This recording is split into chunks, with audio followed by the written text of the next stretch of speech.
मुंबई पुणे एक्सप्रेसवेवरती आज एक मोठा अपघात घडला। सकाळी 8:10 सुमारास झालेल्या अपघातामध्ये 14 जणांचा मृत्यू झालेला आहे तर 7 जण जखमी झालेत।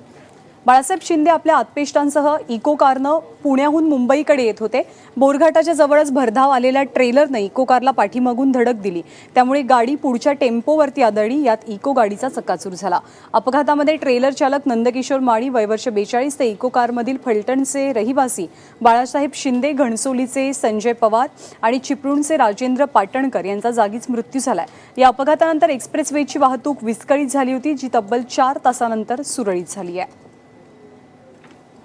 ट्रेलर RJ 14 GG 1843 हा पुण्या बाजूकडे मुंबई बाजूकडे जात असताना त्याने एक टेम्पो, दुसरा एक ट्रेलर, भरलेला ट्रेलर आणि एक इको गाडीला धडक दिलेली आहे। इको गाडीमधील 3 मयत आहेत आणि जो ज्या धडक देणारा ट्रेलर आहे त्याचा ड्रायव्हरही मयत झालेला आहे आणि 6 जण जखमी आहेत। त्यांना MGM हॉस्पिटल कामोठे येथे नेण्यात आलेले आहे।